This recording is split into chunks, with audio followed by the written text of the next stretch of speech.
इसमें देख लो, अब आ रहा है क्वेश्चन में ये प्लांक नियतांक का बीमा किसके समान है। हमारे पास 4 ऑप्शन मिलेगा, जिसमें पहला ऑप्शन होगा ऊर्जा, दूसरा ऑप्शन होगा क्षमता, तीसरा ऑप्शन होगा संवेग और चौथा ऑप्शन होगा कोणीय संवेग। इन 4 ऑप्शन में कौन सा ऑप्शन सही है ये मुझे बाइट्रिक हल करके लगाने हैं। तो मैंने आपको बहुत सारे डायमेंशनल फार्मूला, बहुत सारे बीमीय सूत्र लिखवाए हैं। उन बीमीय सूत्र में आपको कुछ ऐसे भी बीमीय सूत्र हैं जो कॉमन होते हैं, जिनको याद करना कंपलसरी होता है। जैसे कोणीय संवेग हो गया, बल हो गया, आयतन हो गया, ऊर्जा हो गया, ये सब कॉमन चीज़ें हैं। ये मैक्सिमम बीमीय फार्मूलों में यूज होते हैं। तो कुछ हैं जिनको हमेशा याद रखना जरूरी होता है। अब देखो, इसमें आया है प्लांक नियतांक की बीमा किसके समान है। तो पहले हम प्लांक नियतांक की बीमा निकालें कि वह कितना हो रहा है, कि हम कंपेयर करें इसके जैसा है। तो हमारे पास ये अभी 11th में ही हम लोग आगे चैप्टरों में पढ़ेंगे कि हमारे पास प्लांक कांस्टेंट के लिए एक फार्मूला आता है, E = H इंटू होता है न्यू। अब देखो, इसमें E क्या है, एनर्जी मीन्स होता है ऊर्जा, H क्या है, प्लांक कांस्टेंट है, और न्यू क्या है, आवृत्ति है। तो यहाँ ये सुन लो कि आवृत्ति को हम बहुत सारे क्वेश्चन में F से भी लिखे हैं, ऊर्जा को E से लिखे हैं, प्लांक कांस्टेंट को H से लिखे हैं। तो इसमें देख लो आप, मैं जो चीज़ जहाँ पे है मैं लिख दे रहा हूँ कि ये E हमारा क्या चीज़ है, ये ऊर्जा है। और मैंने आपको बताया है कि इस ऊर्जा का बीमीय सूत्र क्या होता है, mLT/-2 होता है। ये H क्या है, तो ये हम जानते हैं, सॉरी, ये H क्या है, तो ये बोलेंगे हम प्लांक कांस्टेंट है, यानी प्लांक नियतांक है। इसका बीमीय फार्मूला निकालना है, इसलिए लिख नहीं रहा है। क्यों भाई, ये न्यू क्या है, ये आवृत्ति है, और आवृत्ति का बीमीय सूत्र T पे माइनस कितना होता है, 1 होता है, यही ना बताए हैं। अब यहाँ से निकाल लो, मुझे H का निकालना है, तो न्यू इधर गुणा में इधर आएगा तो किस में हो जाएगा, भाग में। तो E/न्यू बराबर में क्या बचेगा, H। यानी हमारे पास ये H के लिए क्या फार्मूला मिल गया है, E/ क्या निकल गया, ये न्यू। तो अब देखो, ये H = E होता है एनर्जी मीन्स होता है ऊर्जा, और ऊर्जा का बीमीय सूत्र होता है mL/T/-2, ये होता है ना। और न्यू होता है आवृत्ति, और आवृत्ति का बीमीय फार्मूला होता है T/-1। बोलो कोई प्रॉब्लम है। अब देखो, ये H = हो जाएगा यहाँ mL/T/-2 पहले से लिखो। यहाँ देखो, T/1 नीचे माइनस में, ऊपर जाएगा तो T/1 किस में हो जाएगा, प्लस में। तो अब बोलो H बराबर क्या हमें मिल गया, mL/T/2 में से 1 निकल गया, -1। mL/T/-1 मैंने तुमको किसका बीमीय सूत्र बताया है, कोणीय आघूर्ण का। किसका बताया बाबू, हम कोणीय आघूर्ण या कोणीय संवेग। हमने mL/T/-2 किसका बीमीय हम फार्मूला बताया बाबू, कोणीय संवेग का। तो अब तुम्हें क्लियर हो गया। या बोलो यार, तुम्हारे पास ऑप्शन मिल गया कि प्लांक नियतांक का बीमीय सूत्र किसके समान होगा, कोणीय संवेग के। कोणीय संवेग हम ट्रिक कर लेंगे, हमारा आंसर सही हो गया। तो इसमें लिखा है ऊर्जा, क्षमता, संवेग, कोणीय संवेग। तो क्या ट्रिक करेंगे, कोणीय संवेग। बोलो क्लियर हो गया। अब आगे देखो, लिखा है स्टीफन बोल्ट्जमैन नियतांक का मात्रक होता है। स्टीफन बोल्ट्जमैन नियतांक, ये स्टीफन बोल्ट्जमैन होता है, लेकिन जो लिखा है नियतांक, कह रहा है इसका मात्रक होता है। आ रहा है समझ में, इसका मुझे मात्रक निकालना है। तो ये समझ लो कि आखिर पहले ये है क्या चीज़, स्टीफन बोल्ट्जमैन नियतांक क्या है। स्टीफन ने ये कहा कि मान लीजिए कोई भी पिंड है, उस पिंड से जितनी विकिरण ऊर्जा बाहर निकलती है वह किसके बराबर होती है, ये उन्होंने बताया था। आ रहा है मेरी बात समझ में। तो मैं पहले स्टीफन ये बोल्ट्जमैन नियतांक के बारे में थोड़ा सा पहले बात कर लूँ, उसके बाद उनका मात्रक निकाल लेंगे। देखो बोल्ट्जमैन नियतांक ने क्या बताया। उन्होंने बताया अपने नियम में कि किसी पिंड से उत्सर्जित होने वाली विकिरण ऊष्मा की दर उसके क्षेत्रफल तथा उसके ताप के चतुर्थ घात के समानुपाती होती है। क्या बताया उन्होंने? किसी भी विकिरण से उत्सर्जित होने वाली विकिरण ऊष्मा होती है, विकिरण ऊष्मा की दर की बात कर रहा है। उन्होंने क्या किया, मान लो बताया कि मान लो यहाँ पे एक ये कोई पिंड है, थोड़ा बहुत समझा दे रहे हैं क्योंकि बीमीय फार्मूले में इसको समझाना नहीं जरूरी है। मान लो इससे उत्सर्जित होने वाली जो ऊष्मा का दर Q/T है, आ रहा है समझ में? जब हम समय से भाग दे देते हैं तब शब्द दर जोड़ते हैं। Q क्या होता है? ऊष्मा। और समय से भाग दिए तो हम कहेंगे ऊष्मा की दर। क्या बोलेंगे बाबू? ऊष्मा की दर। उन्होंने ये बताया कि इसके क्षेत्रफल A और इसके ताप T, तो क्षेत्रफल A और ताप T के 4 घात के समानुपाती होता है। ये किसने बताया? बोल्ट्जमैन ने बताया था। आ रहा है मेरी बात समझ में?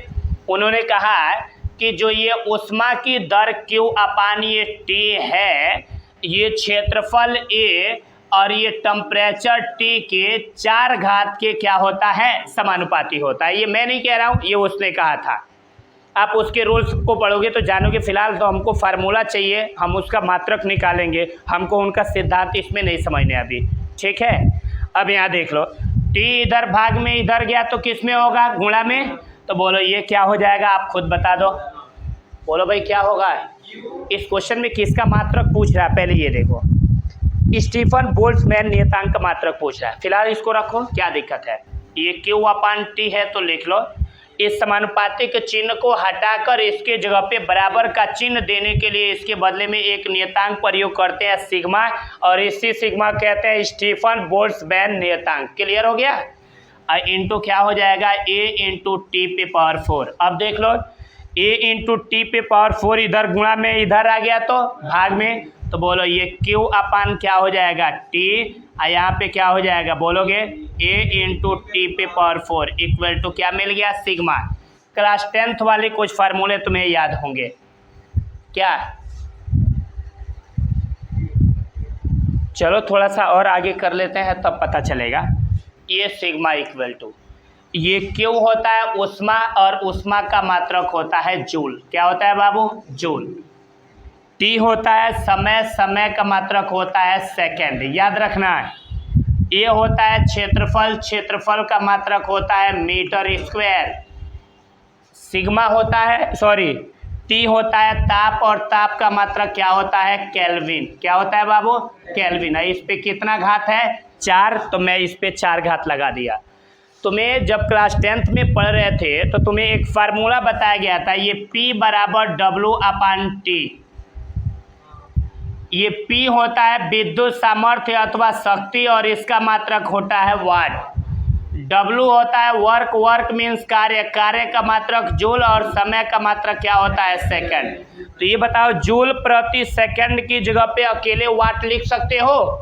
तो आप देख लो, ये सिग्मा इक्वल टू है जूल प्रति सेकंड की जगह पे क्या लिख लेंगे? वाट। वाट को किससे लिख लेंगे? W से, डिवाइडेड बाय ये क्या है? Metre square. ये केल्विन को हम किससे लिख देंगे? K, और इस पे पावर क्या लगा देंगे? 4। यही मात्रक इसमें दिया है। क्या वाट को आप W से लिखोगे, ये शक्ति नहीं लिख रहे हैं, ये सामर्थ्य का मात्रक होता है वाट। हम ये मात्रक से तुलना कर रहे हैं ना, हम W/T से तुलना करते तो P लिखते, हम W और T के मात्रक से तुलना कर रहे हैं तो यहाँ मात्रक लिखेंगे। समझ आए मेरी बातें? समझ गए मैं क्या बोल रहा हूँ? चलो, तो इसमें बहुत सारे विकल्प दिए हैं, लिखा है ये W/m² K⁴, ऐसे 4 विकल्प आपके दिए हैं। पहला हमारा विकल्प क्या दिया है? ये W प्रति वाट प्रति किधर चला गया यार? मीटर स्क्वायर केल्विन पे 4। दूसरा दिया है वाट प्रति मीटर स्क्वायर। तीसरा दिया है वाट प्रति मीटर स्क्वायर के, और चौथा में दिया है वाट प्रति मीटर स्क्वायर के स्क्वायर। तुम्हें अगर थोड़ा सा कॉमन सेंस होगा तो इतना ज़्यादा करने की ज़रूरत नहीं थी। किसके घात के कितना घात के अनुक्रमानुपाती होता है बाबू? 4 ना। तो ये देख लो, ध्यान से समझो। टेम्परेचर का मात्रक होता है केल्विन। केल्विन को किससे लिखेंगे? के से। इस पे 4 आ गया। इसमें ढूंढो कौना पे 4, कौना के पे 4 घात दिया है, पहला पे दिया है ना, तो समझ लो पहला सही है। इतना करने की ज़रूरत नहीं है, सेंस पे निर्भर करता है। आ रहा है मेरी बात समझ में? मान लो हमारे पास टाइमिंग कहाँ मिलता है यार? 30 से 35 सेकंड 50 सेकंड की टाइमिंग मिलती है। बहुत बड़ा प्रोसेस करेंगे, प्रॉब्लम क्रिएट होंगे। जो थोड़ा सा इसमें सेंस आपको दिखे, क्योंकि इसमें मैक्सिमम गेस पे ही क्वेश्चन कैलकुलेट कर लेते हैं। आ रहा है मेरी बात समझ में? हमें ज़्यादा क्वेश्चन करने होते हैं, टाइम कम मिलते हैं, समझना ज़्यादा होता है, सोचना ज़्यादा पड़ता है। अब आगे देख लो, ये चीज़ें तो आपको समझ में आ गया? ठीक है, इसके बाद ये मैं मिटा रहा हूँ, फिर आगे चल रहा है। इसमें दिया है विद्युतशीलता एप्सिलॉन का मात्रक होता है। विद्युतशीलता आप क्लास 12 में पढ़ोगे, कूलाम बल का फार्मूला। ये हमारा नंबरिंग क्या था? 25, ये क्या था? 26, ये क्या बताने जा रहे हैं? 27। कह रहा 27 में ये चार्ट दिख रहा है, ये दिख रहा है आपको? ओके, यहाँ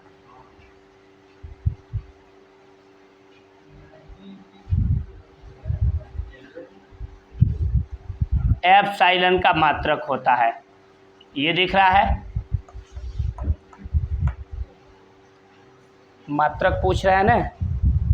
okay,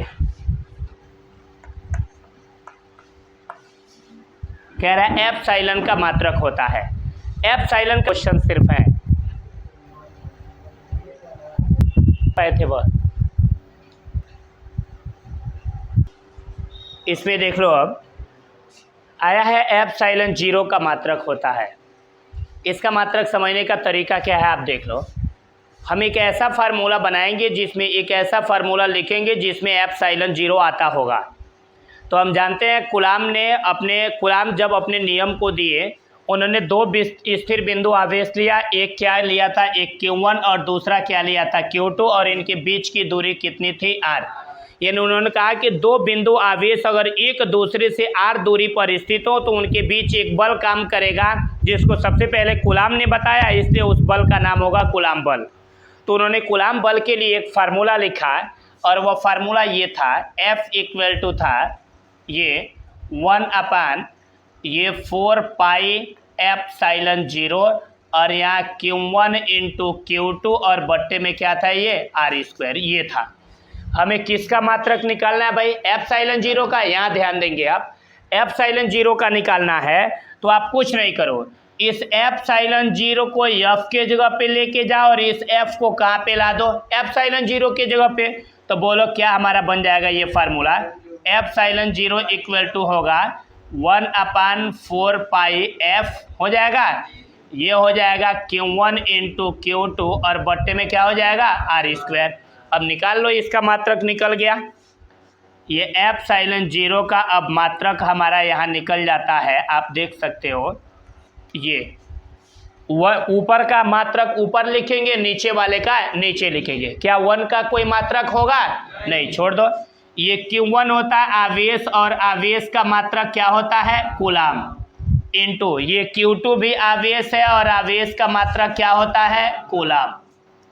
divided by 4 pi constant है, और किसी भी कांस्टेंट का कोई मात्रक नहीं होता है। ये F होता है फोर्स, फोर्स मीन्स होता है बल, और बल का मात्रक क्या होता है? न्यूटन। R होता है दूरी, और दूरी का मात्रक क्या होता है? मीटर। इसका स्क्वायर है तो कर देंगे। बोलो समझ में आया? अब देखो, ये कूलाम का गुणा कूलाम में करेंगे तो क्या हो जाएगा? ये कूलाम का स्क्वायर, और डिवाइडेड बाई ये क्या हो जाएगा? न्यूटन इंटू क्या हो जाएगा यहाँ पे? मीटर स्क्वायर हो जाएगा ना। अब कूलाम को हम किससे लिखते हैं? C से। ये स्क्वायर कर दो, ये बट्टे को ऐसे लगा देते हैं और इसे प्रति पढ़ते हैं। न्यूटन को किससे लिख लेंगे? N से, मीटर को M से, और इसका स्क्वायर है तो कर देंगे। बोलो क्लियर हो गया? यानी एप्सिलॉन 0 का मात्रक क्या निकल गया? कूलाम स्क्वायर प्रति न्यूटन मीटर स्क्वायर। बोलो क्लियर हो गया। इसमें 4 ऑप्शन दिया है। पहला दिया है कूलाम स्क्वायर प्रति न्यूटन मीटर स्क्वायर, दूसरा दिया है कूलाम प्रति न्यूटन मीटर, तीसरा दिया है न्यूटन मीटर स्क्वायर प्रति कूलाम स्क्वायर और चौथा दिया है कूलाम स्क्वायर प्रति न्यूटन मीटर स्क्वायर। तो बोलो सही कौन सा है, कौन सा सही है भाई? कोई दिक्कत नहीं है। 2 विकल्प सेम दे दिया है, पहला और चौथा सेम दे दिया है, तो हमारा पहला और चौथा सही है। ओके, इसके बाद से देखें। हाँ, 4 पाई नियतांक होता है बाबू, और किसी भी नियतांक का कोई मात्रक और विमीय सूत्र नहीं होता है, वह विमाहीन और मात्रकहीन राशि होता है। ठीक है, चलो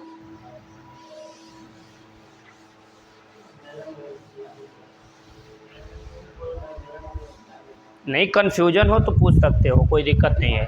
आदमी इसीलिए तो स्टडी कर रहा है। इसमें देखो लिखा है गुरुत्वाकर्षण नियतांक का विमीय सूत्र होगा। किसका पूछ रहा है भाई? गुरुत्वाकर्षण नियतांक का विमीय सूत्र होगा। अब देखो हम ऐसा एक फार्मूला लिखेंगे जिसमें गुरुत्वाकर्षण नियतांक दैट मीन्स कैपिटल जी आता होगा। तो बताओ वो फार्मूला क्या है? ये 28 नंबर का ये है। तो वह फार्मूला ये था कि अगर एक पिंड यहाँ पे हो जिसका द्रव्यमान कैपिटल एम, दूसरा पिंड यहाँ पे हो जिसका द्रव्यमान स्मॉल एम, और इनके बीच की दूरी कितनी हो आर, तो इन पिंडों के बीच कितना बल काम करेगा? तो ये न्यूटन ने बताया अपने सर्वात्रिक गुरुत्वाकर्षण के नियम में। क्या बताया? ये F इक्वल टू बोला कैपिटल जी, ये capital M into small M, और बट्टे क्या बताया ये आर स्क्वायर। बोलो समझ में आया? इसमें किसका मात्रक पूछ रहा है? कैपिटल जी का विमीय सूत्र पूछ रहा है ना। तो ये देखो आर स्क्वायर इधर भाग में है और यहाँ आएगा तो किस में होगा? गुणा में। तो एफ का गुणा आर स्क्वायर में होगा, तो ये हो जाएगा एफ आर स्क्वायर, और यहाँ क्या बचेगा? Capital G capital M into क्या है? Small M. अब देखो capital M into small M इधर गुणा में है, इधर आएगा तो किस में हो जाएगा? भाग में। तो बोलो ये क्या हो जाएगा? ये F R square divided by क्या हो जाएगा? Capital M into small M divided by क्या हो इक्वल टू क्या हो जाएगा जी। अब इसी का ना विमीय सूत्र निकालना है, तो लिख लो कैपिटल जी का विमीय सूत्र।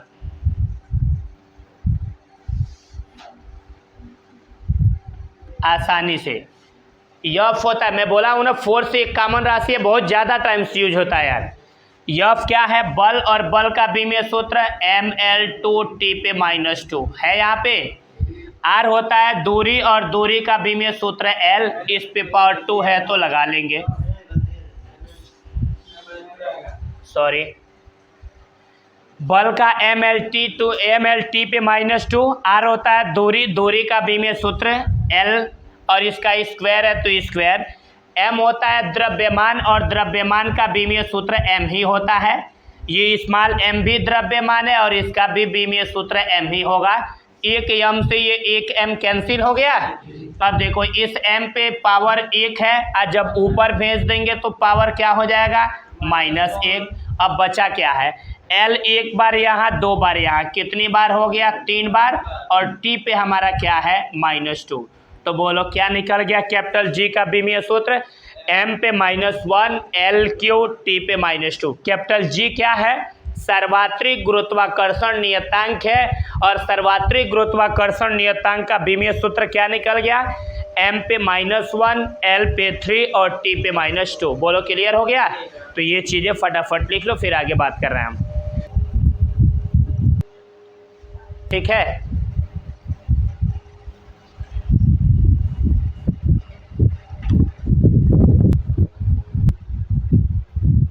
इसके बाद वाला क्वेश्चन देखो,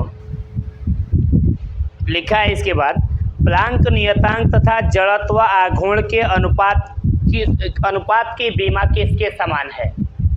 विकल्प दिया है समय का, दूसरा आवृत्ति का, तीसरा कोणीय संवेग और चौथा बल का। आ रहा है मेरी बात समझ में?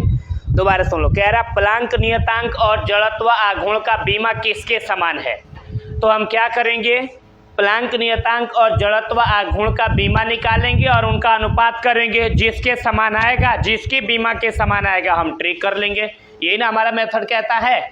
तो अब हम निकाल रहे हैं उन दोनों को, ध्यान देंगे आप लोग।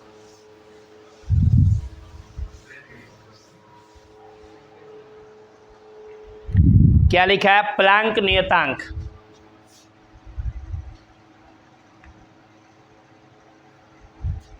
आप जानते भी हो, अभी प्लांक नियतांक का बीमा निकाले थे। कोई बताएगा क्या? प्लांक नियतांक एच की बीमा, एम ये है, इन है भाई। इसके बाद से आता है जड़त्व आघूर्ण, और इसका भी बीमा मैं निकलवा चुका हूँ। कोई बता दे जड़त्व आघूर्ण का बीमा। ये होता है द्रव्यमान गुणे दूरी का स्क्वायर। फार्मूला ही समझ लो यार। जड़त्व आघूर्ण का फार्मूला होता है द्रव्यमान गुणे दूरी का स्क्वायर। तो द्रव्यमान का बीमा होता है m और दूरी का बीमा l, इसका स्क्वायर है तो हो गया स्क्वायर। ये बोलो भाई। तो इसका मतलब ये हुआ कि प्लांक नियतांक का बीमा ml/t पे -1 होता है और जड़त्व आघूर्ण का बीमा ml पे 2 होता है।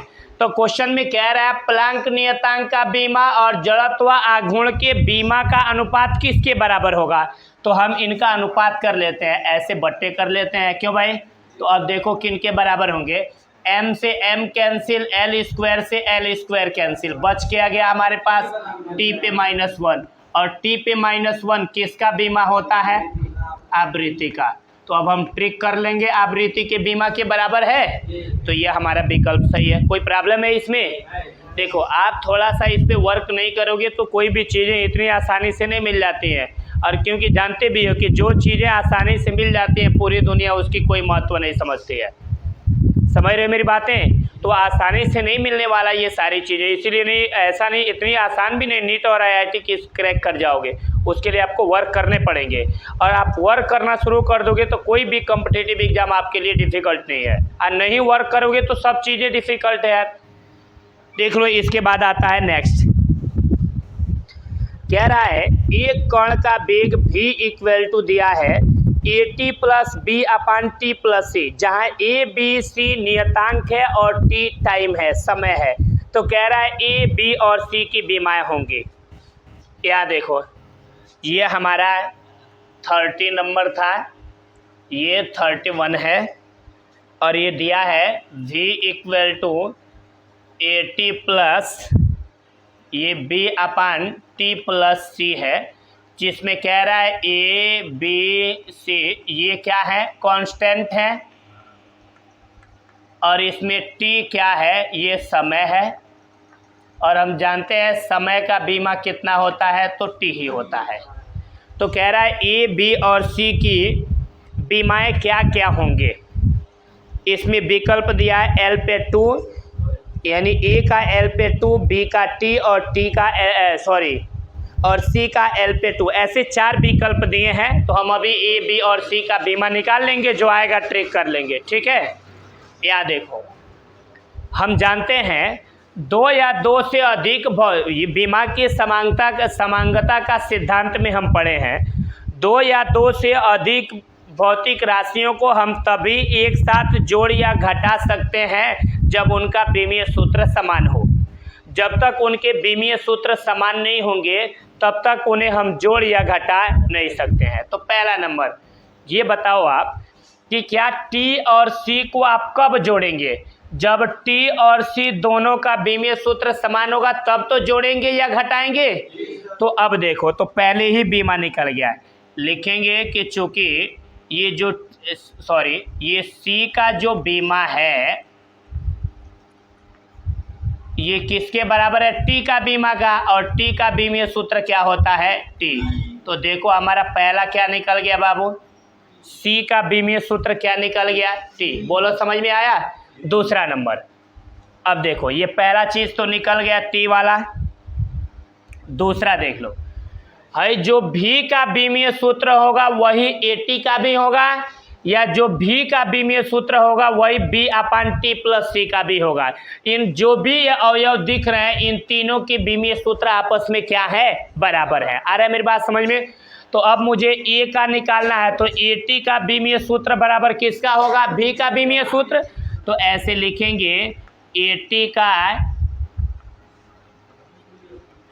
बीमीय सूत्र इक्वल टू किसका बीमीय सूत्र हो जाएगा, भी का बीमीय सूत्र। अब यहाँ देखो हमें निकालना किसका है, ए का ना, तो यहाँ लिख लेंगे ए का, सुनना बाबू ध्यान से, बोल ज़्यादा रहे हो आप, ए का बीमीय सूत्र। ये टी इधर गुणा में इधर गया तो किस में हो जाएगा, भाग में, भी अपान टी का बीमीय सूत्र हो जाएगा ना। भी होता है बेग और बेग का बीमीय सूत्र एल टी पे -1 होता है। टी होता है टाइम, टाइम का बीमीय सूत्र क्या होता है, टी होता है ना भाई। अब यहाँ टी पे नीचे कितना घात है, एक घात, तो एक घात नीचे प्लस में ऊपर जाएगा तो ये क्या हो जाएगा, एल टी पे पावर -1 का -1 मिलके -2। बोलो समझ में आया। इसका मतलब ए का बीमीय सूत्र क्या निकल गया, एल टी पे -2। अब आप देख लो अब मुझे किसका निकालना है, बी का, तो फिर लिखेंगे बी बटे टी प्लस सी का बीमीय सूत्र किसके बराबर होगा, क्योंकि ये भी इसके बराबर होगा और ये भी इसके बराबर होगा, होगा ना भाई। तो लिखेंगे क्या है इसे, बोलो भाई क्या लिखोगे आप, अरे यार बी अपान डायरेक्ट लिख रहा है टी प्लस सी का बीमीय सूत्र किसके बराबर होगा, भी के ना। टी प्लस सी इधर भाग में इधर गया तो हो जाएगा भी इंटू टी प्लस सी। अब देखो b इक्वल टू भी का बीमीय सूत्र, भी होता है बेग और बेग का बीमीय सूत्र बोलोगे एल टी पे -1 आई टी प्लस सी, इन दोनों का बीमीय सूत्र समान होता है ना बाबू। इसका मतलब टी प्लस सी दोनों समान राशि वाले बीमीय सूत्र है। तो अब ये नहीं इसका भी लिखना इसका भी लिखना, ऐसा नहीं, किसी एक का लिखते हैं। ओके, तो टी का लिख लेंगे, क्या हो जाएगा बाबू, टी ही होगा। अगर सी का लिखते तो सी का भी क्या मिलता, टी ही मिलता। अब देखो यहाँ पे कुछ भी पावर नहीं है तो क्या है, तो यहाँ टी पे 1 पावर प्लस, यहाँ प्लस में या माइनस में कैंसिल हो गया। तो बोलो बी का बीमीय सूत्र क्या निकल गया, एल। तो अब मैं पूछूं ए बी और सी का बीमीय सूत्र क्या होगा, तो आप देखो यहाँ ए है, हमने ए का बीमीय सूत्र क्या निकाला, एल टी पे -2 का मान। यहाँ बी है, बी का बीमीय सूत्र हमने क्या निकाल लिया, एल। इसके बाद सी है, सी का बीमीय सूत्र क्या निकाल लिया, टी। अब देखो ये विकल्प नंबर 4 इसमें दिया है, क्लियर हो गया, यानी चौथा विकल्प हमारा सही है। कोई असुविधा तो नहीं है इसको समझने में। अब आप देखो नेक्स्ट क्वेश्चन, ये 32 ऊपर दिखेगा यहाँ, ये 32 नंबर देख लो आप।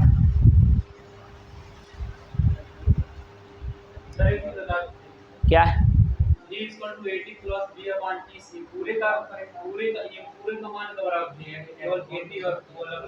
इसमें हम बीमी, जब इन दोनों का अलग अलग बीमीय सूत्र इसके बराबर होगा। हाँ आप समझ रहे हो कि इन दोनों का मिला के इसके बराबर होगा। 2 नंबर क्वेश्चन, ये ज़्यादा इंपॉर्टेंट लग रहा है मुझे। कह रहा द्रव्यमान की बीमा m, लंबाई की बीमा l, सुनते रहना मेरी बात ध्यान से। कह रहा द्रव्यमान की बीमा आपको m लेना है, इससे पहले भी m ही ले रहे थे। द्रव्यमान का बीमा क्या लेना है, m। लंबाई का बीमा आपको क्या लेना है, l। इसके बाद क्या है समय की बीमा आपको क्या लेना है, t। लेकिन धारा का बीमा ए होता है ना, तो इसमें कह रहा है धारा विद्युत धारा आई का बीमा ए होता है। ए लिखते हुए आए हैं क्योंकि धारा का मात्रक एम्पियर होता है, तो धारा के बीमीय सूत्र को ए से लिखते हैं। लेकिन इसमें क्वेश्चन बदल दिया है, कह रहा धारा का बीमा आई लेना है। क्या लेना है बाबू, आई। तो धारा का हमें बीमा क्या लेना है, आई। तो धारा का पहले बीमा क्या होता था बाबू, ए होता था ना, लेकिन ए के जगह पे हमें क्या लेना है, आई। तो कह रहा है क्वेश्चन में आई मानते हुए किसी विद्युत परिपथ में प्रतिरोध की बीमाएं क्या होंगी। ठीक है, कह रहा है क्वेश्चन में द्रव्यमान की बीमा m लीजिए, लंबाई का l लीजिए, समय का t लीजिए और धारा का E के जगह पे आप I लीजिए, और ये लेने के बाद आप बताइए कि प्रतिरोध का बीमा क्या होगा। ये आपको ट्रिक करना है। सभी हम छोड़ देंगे, इनसे मेरे मतलब नहीं रहेंगे। हम जानते हैं ओम के नियम में प्रतिरोध R बराबर फार्मूला होता है V/I। ओम के नियम में क्या नहीं पढ़े हो क्लास 10th में, R बराबर क्या फार्मूला होता है V/I। कोई कन्फ्यूजन नहीं है इसमें। अब आप देख लो और ये भी हम पढ़े हैं, ये भी क्या है, वैद्युत विभव है, और विभव बराबर फार्मूला होता है ये W/Q। क्या होता है बाबू, अगर परीक्षण आवेश होता है तो Q 0 लेते हैं, अन्यथा Q रखते हैं, और बट्टे में ये क्या मिल गया है I। सुनना मेरी बात ध्यान से, I इधर भाग में यहाँ गया तो किस में होगा, गुणा में, तो बोलो ये W/ क्या हो जाएगा, Q इंटू क्या हो जाएगा I। अब मात्रा के आप बीमा रख लो। W क्या होता है, कार्य, और कार्य का बीमीय सूत्र होता है mL2T/-2। मैं बोला हूँ ना कि ये बहुत इंपॉर्टेंट है, बहुत ज़्यादा यूज होंगे। तो ये कार्य का क्या होंगे, mL2T/-2, और ये आवेश है, आवेश का बीमीय सूत्र क्या लिखना है, AT। और ये सुनना अभी ध्यान से, और I धारा है, धारा का बीमीय सूत्र क्या है, A। ओके, अब आप देख लो, कुछ कटने वाला तो दिख नहीं रहा है, क्यों भाई, तो नहीं कटने वाला है तो मत काटो। ये M है तो लिख लेंगे M, L पे 2 है तो लिख लेंगे L पे 2, और T पे ये -2 है तो लिखेंगे T पे -2, और डिवाइडेड बाई, सेम उतार रहे हैं अभी।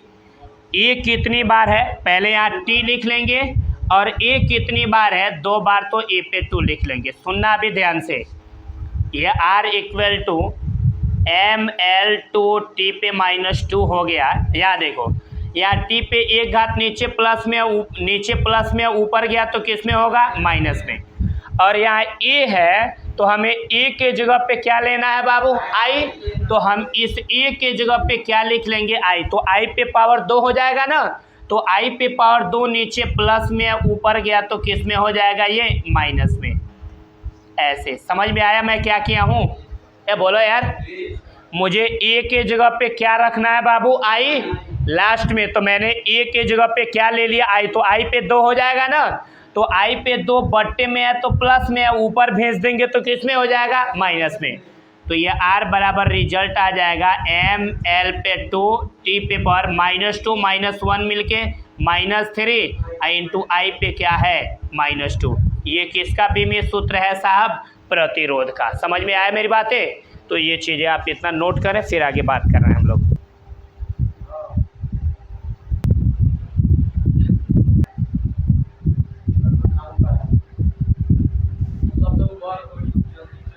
ये L T लंबाई, समय, धारा, अब चला रही है वो। यदि किसी गोले की त्रिज्या के मापन में 2% की त्रुटि हो तो गोले के आयतन के परिकलन में त्रुटि होगी।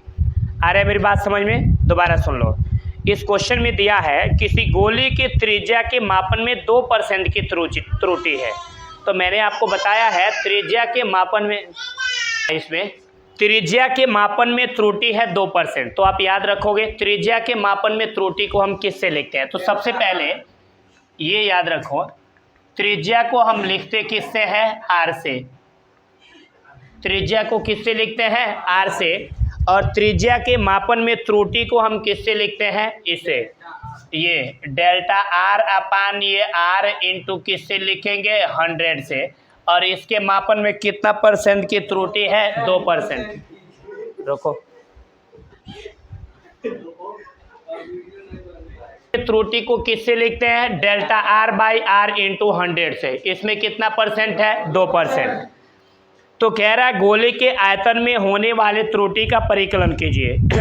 तो गोले का आयतन बराबर क्या फार्मूला होता है, 4/3 πr3, यही ना होता है ना भाई। तो ये देखो हम लिखेंगे कि गोले के आयतन को v से लिखते हैं और v बराबर क्या फार्मूला है 4/3 पाई r क्यूब। अब आप देख लो इसमें जो कांस्टेंट राशियां होती हैं उन कांस्टेंट राशियों का कोई भी त्रुटि का फार्मूला ही नहीं बनता है। तो इसमें देख लो ये 4/3 पाई कौन सी राशि है भाई, कांस्टेंट राशि है। और जब ये कांस्टेंट होंगी तो इनका कोई फार्मूला बनेगा नहीं, तो हम इसके लिए फार्मूला बना लेंगे डेल्टा V/V इक्वल टू क्या फार्मूला होगा, ये 3 ऊपर है तो पहले आ जाएगा ना, हो जाएगा डेल्टा R/R। ऐसे बताए हैं भाई। अगर परसेंटेज एरर का बनाना होगा तो डेल्टा V/V, या प्रतिशत लगाएंगे तो ये हो जाएगा 3 इंटू डेल्टा R/R। जब यहाँ प्रतिशत लगाएंगे तो इसमें किससे मल्टीप्लाई करेंगे, 100 से। मैं बताया हूँ ना ये पहले। अब ये हो जाएगा 3 इंटू डेल्टा R/R इंटू 100। इनके मापन में कितना परसेंट है, 2%। तो बोलो कितना हो गया, 3 दूनी के, बोलो समझ में आ गया। यानी गोले के आयतन में कितना परसेंट की त्रुटि होगी, 6%। कोई दिक्कत नहीं है इसमें। ये क्वेश्चन नंबर 33 था। 33। इसके बाद से अब आता है 34। कह रहा 34 में निम्न 5 भौतिक राशियों में कौन सी 2 एक जैसी बीमाएं रखती हैं। यहाँ पे 5 राशियाँ दी गई हैं, ये ज़्यादा इम्पोर्टेंट है, जिसमें पहला है ऊर्जा घनत्व,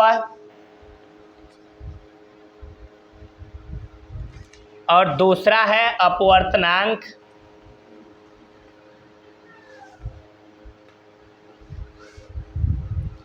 और तीसरा है डाइलेक्ट्रिक स्थिरांक, यानी प्रावैद्युत स्थिरांक है।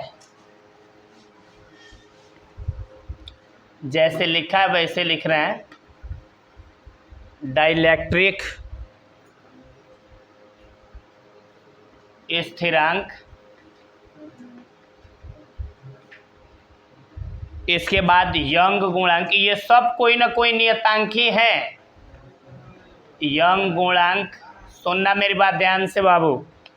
और 5वां है लास्ट में चुंबकीय क्षेत्र।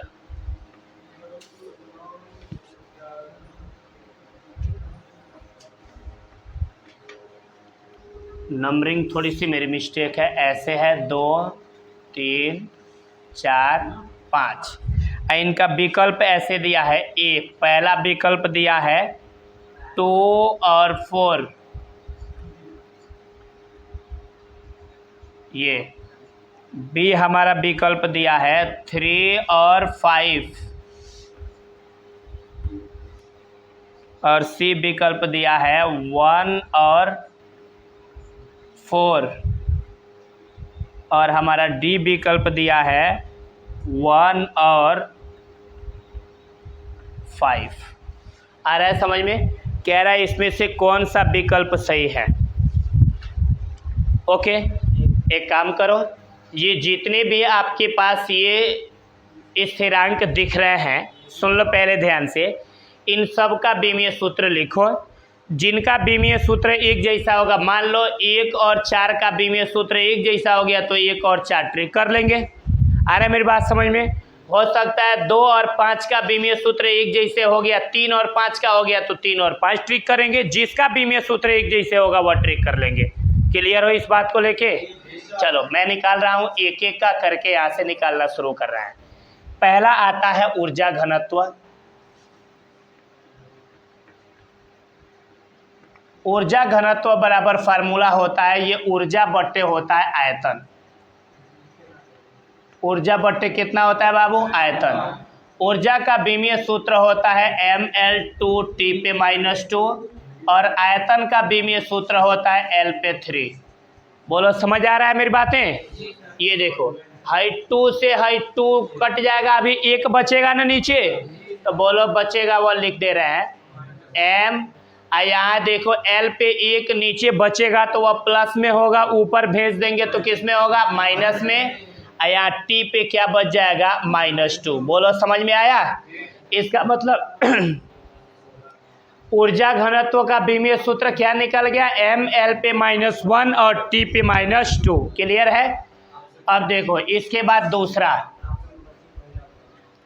अपवर्तनांक का, ए लड़के इधर देख लो, अपवर्तनांक के लिए सुन लो। क्लास 10th में अपवर्तनांक के लिए हमने फार्मूला एक पढ़ा था स्नेल के नियम में, साइन आई अपान क्या होता है, साइन आर।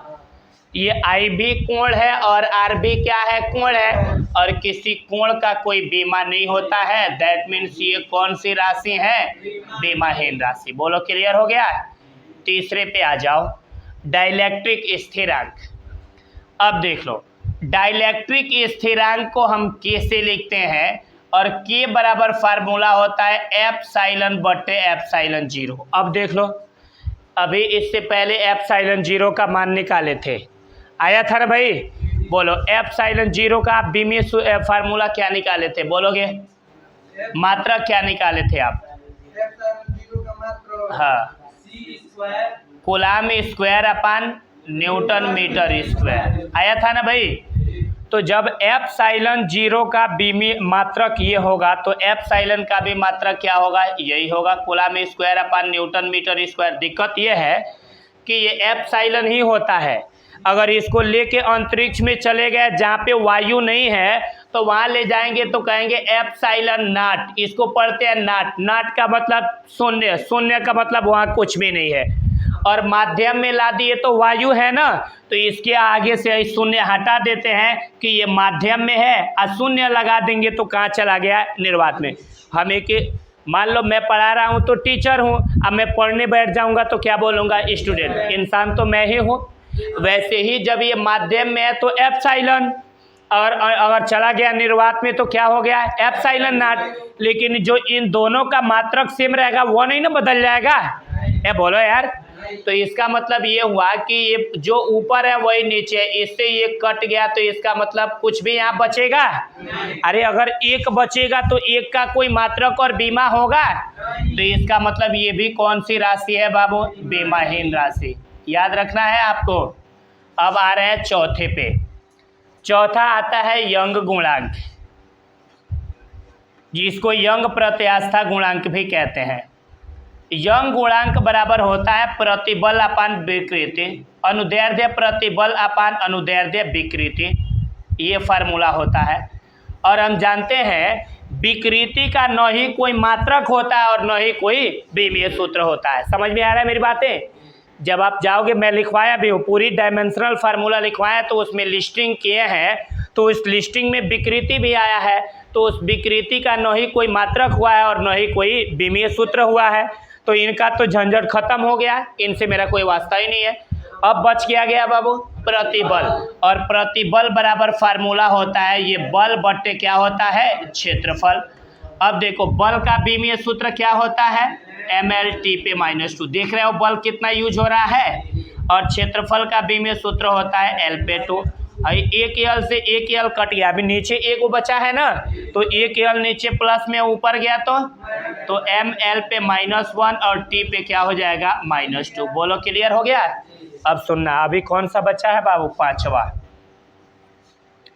चुंबकीय क्षेत्र का। चलो चुंबकीय क्षेत्र को हम किससे लिखते हैं, बी से। अब बी का निकालना है। बी का क्या निकलेगा, निकाले भी है इससे पहले की क्लास में। चुंबकीय क्षेत्र का जिसमें आया था चुंबकशीलता का बीमीय सूत्र होता है, तो वहाँ पे मैंने बी का बीमीय सूत्र निकाला। वहाँ पे मैंने एक फार्मूला ये यूज किया था, F बराबर QB/V। यानी जब कोई आवेशित कण एक समान चुंबकीय क्षेत्र में गति करेगा तो उस पर एक बल काम करेगा, उसी बल का फार्मूला होता है F बराबर QB/V। अब ये सुन लो, भाई Q और V इधर गुणा में इधर आ गया तो भाग में, तो बोलो ये F अपान क्या हो जाएगा, ये QB इक्वल टू में क्या बचेगा यहाँ पे B। अब B का बीमीय सूत्र निकालो यहाँ से। ये F होता है बल, बल का बीमीय सूत्र ml/t पे -2। नीचे Q होता है आवेश, आवेश का बीमीय सूत्र है AT। V होता है वेग, वेग का बीमीय सूत्र LT पे -1। आप देख लो यहाँ T पे पावर 1 है ना, तो यहाँ T पे 1 घात प्लस में या माइनस में, ये कट गया है भाई। एक एल से ये एक एल क्या हो गया, कट गया। तो देखो बचा क्या, यहाँ M, यहाँ पे क्या बचा T पे -2, और यहाँ पे A पे कुछ घात नहीं है तो क्या है A पे -1। अब देखो कौन कौन समान है, जो समान है उनको एक पास लिखो। यहाँ मैं पूरी निष्कर्ष निकाल रहा हूँ जो समान है उनका। पहले देख लो, ये भी बीमाहीन, ये भी क्या है बीमाहीन, यानी 2 किसके समान है 3 के, 2 और 3 ये समान है ना बाबू। दूसरा देखो, पहला वाले का बीमीय सूत्र ml पे -1 t पे -2 और चौथा का बीमीय सूत्र ml पे -1 t पे -2 बराबर है ना। तो इसका मतलब जो पहला है ये किसके बराबर है, चौथा के। अब देखो इनमें जो विकल्प, और ये देखो ये अलग है, इसके जैसा कोई आया है इसके जैसा, तो इसका मतलब कि ये वाला सही नहीं है। तो अब देखो इन दोनों में से कौन दिया, पहले 2 और 3 ढूंढो, दिया है 2 3 नहीं दिया, 1 और 4 जोड़ो, 1 और 4 याद दिया, ये विकल्प सही है। बोलो समझ में आया कि नहीं आया। आज चाहते तो ये भी आ सकता था 2 और 3 भी, तो 2 3 नहीं दिया, तो जो दिया है वो ट्रिक कर लो, कोई प्रॉब्लम है इसमें। इस तरह से विकल्प आते हैं और हम देखते हैं, अब ऐसा विकल्प तो कन्फ्यूजन हो जाते हैं ये कहाँ से आएगा। ठीक है, ओके लिख लो आप।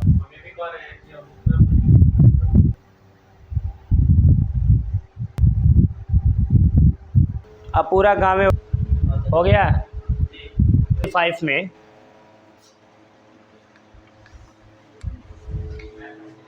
यदि किसी भौतिक राशि की विमाएँ m पे a, ये देख लो भौतिक राशि की विमाएँ हमें क्या दिया है,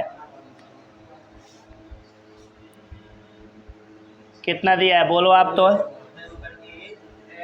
m पे a, l पे b और t पे क्या दे दिया है c। तो कह रहा है इस क्वेश्चन में से सूचित की गई हैं, तो यह सुन लो भाई, इसमें 4 ये ऑप्शन दिया है, इन चारों ऑप्शन में कौन कौन सा सही है।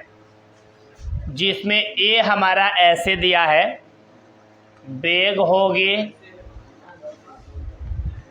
सुनते रहना आप लोग, यदि a = 1, b = 0, c = -1। सुनना ध्यान से आप लोग मेरी बातें। और b देखो विकल्प दिया है, लिखा है त्वरण होगा, लिखा है यदि a = 1, b = 1 and c = -2। c लिखा है बल होगी, यदि a = दिया है 0, b = -1 एंड c = -2। कह रहा है अब d दाब होगी, दाब होगी। इसमें देखो क्या दिया है, a = 1, b = -1 एंड c = -2 दाब। अब ये कौन सा इसमें से विकल्प है यह आपको चेक करने हैं। यहाँ देख लो, पहले थोड़ा सा समझने के लिए मैं हिंट लिख रहा हूँ, समझोगे आप। पहले ये वेग आया है, इस वेग का बीमीय सूत्र कितना होता है, LT पे -1। बोलो होता है भाई इतना। m नहीं आया है तो हम m पे क्या घात लगा लेते हैं 0, यही ना होता है भाई। अरे MLT 3 वर्ड आनी चाहिए तो LT पे -1 होता ही है, m नहीं आया है तो जो राशि नहीं उपस्थित होता है 0 घात लगाते हैं। त्वरण का बीमीय सूत्र होता है LT पे -2, इसमें भी m की कमी है तो m लिखेंगे, बट इस पे कितना घात लगाएंगे 0। ये बल है, बल का बीमीय सूत्र होता है MLT पे -2 होता है ना। ये दाब होता है, दाब का बीमीय सूत्र होता है ML पे -1 एंड T पे -2। ओके, ये देखो चेक करना है इसमें से कौन सा विकल्प हमारा सही है। चलो तरीका क्या है, मान भरो पहले है m हो गया, इसी पे ये मान उठा के भरना है। अगर ये वाला आ गया तो समझ लो ये विकल्प सही है, नहीं आया तो गलत है। मान भरो, पहले m लिख लो, यहाँ a है, a का मान क्या रखना है 1, तो 1 घात रखने का मतलब कुछ भी नहीं, क्यों भाई।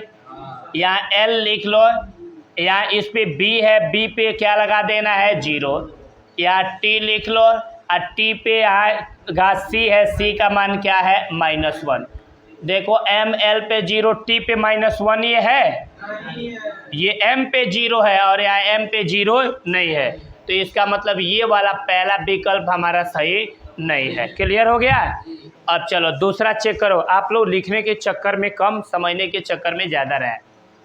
दूसरा चेक करो, यहाँ m लिख लो, यहाँ ऊपर a है, a का मान क्या रखना है 1, तो 1 घात लगाएं या न लगाएं वही रहता है। उसके बाद l लिख लो, इस पे b है, b का मान क्या रखना है 1, तो 1 घात लगाओ या न घात लगाओ वही रहता है। t लिख लो, ऊपर c है, c का मान क्या है -2।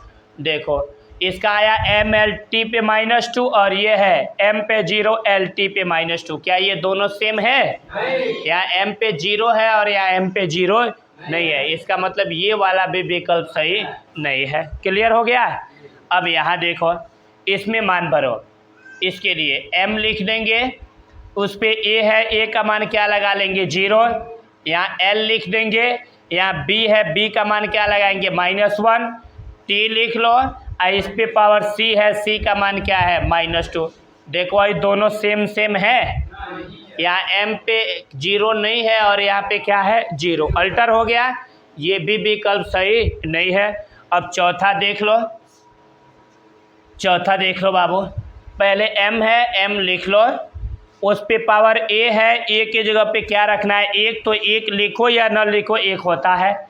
फिर l लिख लो, इस पे पावर b है, b के जगह पे क्या लिखना है -1।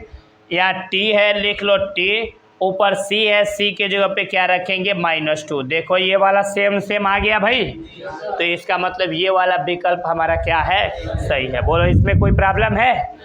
अब चलो अगला देख लो। ये 36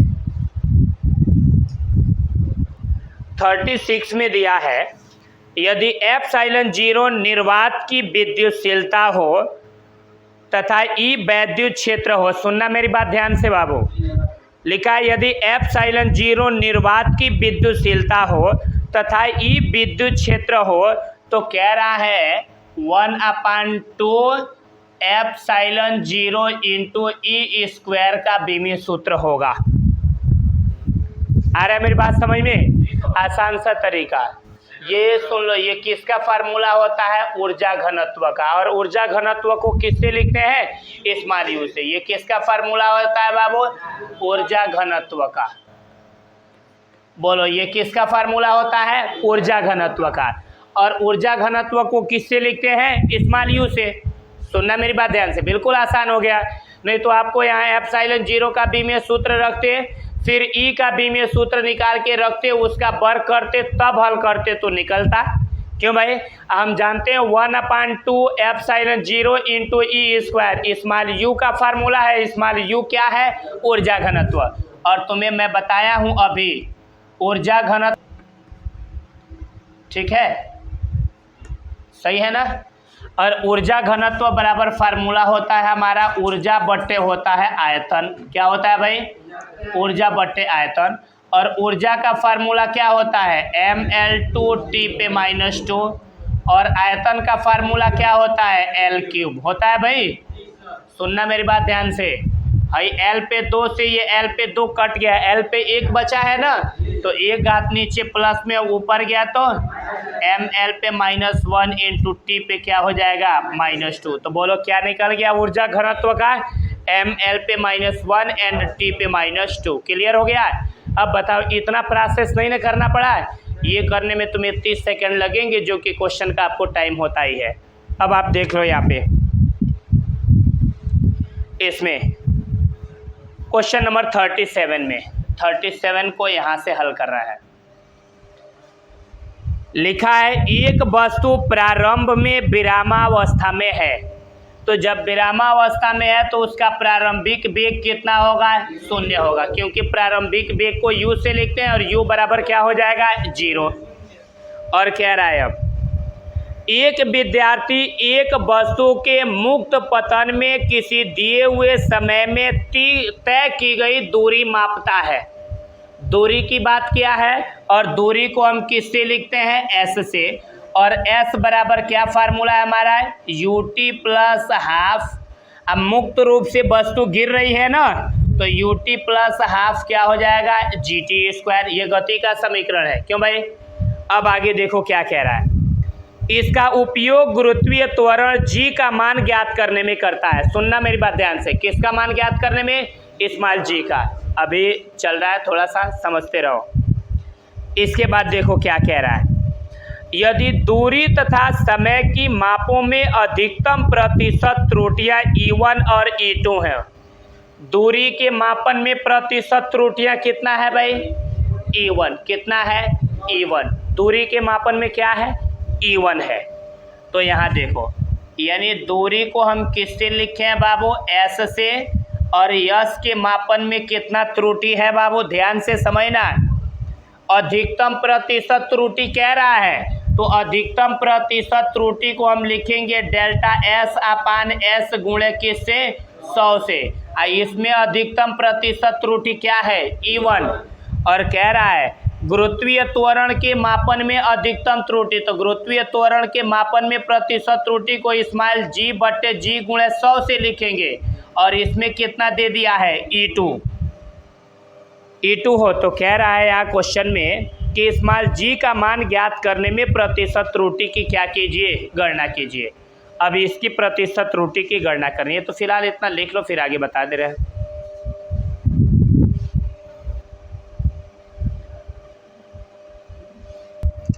अपनी दिमाग नहीं, इस क्वेश्चन में देखो, जो चीज़ें मैं यहाँ लिखा था उसी चीज़ को मैं यहाँ पे रीराइट करके कैलकुलेट कर रहा हूँ। लिखा है एक वस्तु प्रारंभ में विरामावस्था में है, दैट मीन्स इसका स्मॉल u 0 है। एक विद्यार्थी इस वस्तु के मुक्त पतन में किसी दिए हुए समय में तय की गई दूरी मापता है। मान लिया माना वह दूरी क्या है? x है।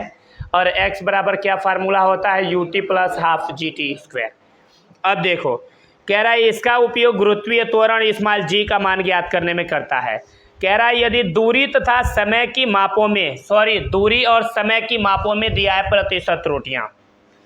लिखा है यदि दूरी तथा समय की मापों में अधिकतम प्रतिशत त्रुटियां E1 तथा E2 हैं, यानी दूरी के मापन में प्रतिशत त्रुटि दिया है, यानी डेल्टा x बाई एक्स गुणे 100 इक्वल टू E1 दिया है। और समय के मापन में प्रतिशत त्रुटि, तो समय के मापन में क्या होता है? डेल्टा t अपान t इंटू क्या होता है? 100। इसके मापन में क्या दे दिया है? E2।